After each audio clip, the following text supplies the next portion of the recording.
Hello students, welcome back to our YouTube platform math study point. अपन पढ़ रहे हैं कक्षा 8 मैथमेटिक्स, उसमें कार्य पुस्तिका पढ़ रहे हैं। आज की क्लास में अपन पढ़ेंगे कार्यपत्रक 21। इसका माध्यम कैसा रहने वाला है? एक सरल प्रकार का आपका कार्यपत्रक है। दक्षता की बात करें तो त्रिविमीय यानी कि 3D आकृतियों की समझ बना पाना। 3D आकृतियाँ कौन सी होती हैं? 3 डायमेंशन यानी कि जिसमें 3 विमाएँ होती हैं। जैसे मैं आपको बताऊँ एक एग्जाम्पल के थ्रू, जैसे आयत है वो क्या है? एक द्विविमीय आकृति है, और एक घनाभ है वो एक त्रिविमीय आकृति है। कैसे कि आयत के अंदर लंबाई और चौड़ाई होती है, और जो घनाभ होता है अपना उसमें लंबाई चौड़ाई और ऊंचाई होती है।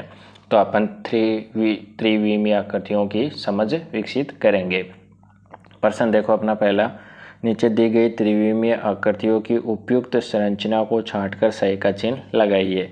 ये है, तो ये किस प्रकार की आकृति है? ये एक शंकु की आकृति है। अगर आपको बताया जाए तो ये किसकी आकृति है? शंकु की आकृति है। शंकु क्या होता है? त्रिविमीय आकृति होती है।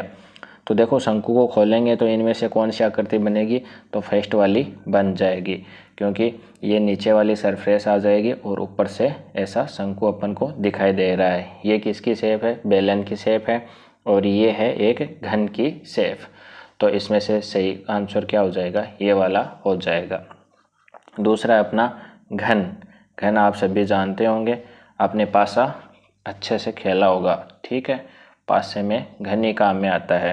तो अगर इसको अपन खोलेंगे तो इसमें कितनी सतह है? 6 सतह है। तो देखो 1 2 3 4 5 6। तो कौन सा आंसर सही हो जाएगा अपना? ये वाला सही हो जाएगा कि घन को अगर अपन खोल लें तो इस शेप में आएगा।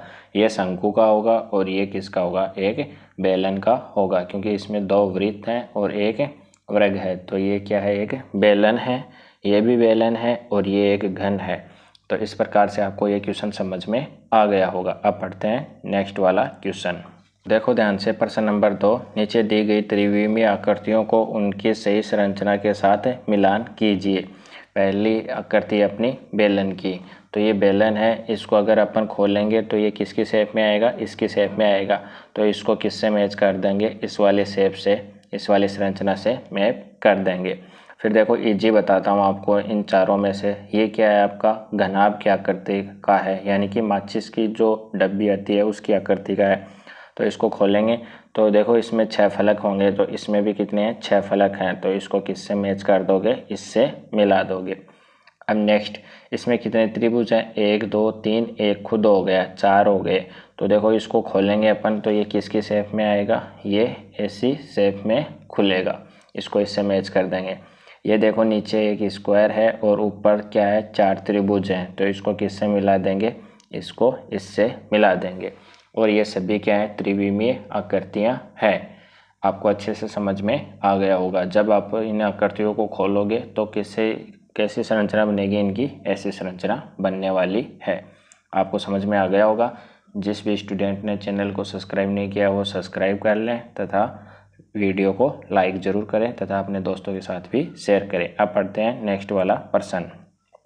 देखो प्रश्न नंबर 3, नीचे दी गई संरचना में से किन किन से घन का निर्माण कर सकते हैं? उपयुक्त विकल्प पर सही का निशान लगाएं।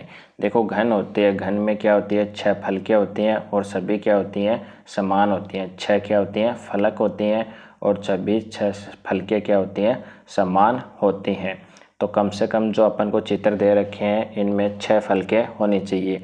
1 2 3 4 5 6। तो ये क्या बन सकता है क्या? हाँ, ये एक घन बन सकता है। दूसरा देखो 1 2 3 4 5 6, ये बन सकता है क्या? एक घन बन सकता है। तीसरा देखो 1 2 3 4 5, तो ये बन सकता है क्या? ये नहीं बन सकता, इसलिए इसको क्या कर देंगे? क्रॉस कर देंगे। तो ये था अपना कक्षा 8 आपकी मैथमेटिक्स बुक में कार्य पुस्तिका का कार्यपत्रक 21। आपको अच्छे से समझ में आ गया होगा। मिलते हैं नेक्स्ट वाले वीडियो में कार्यपत्रक 22 के साथ। तब तक आपको बहुत बहुत धन्यवाद।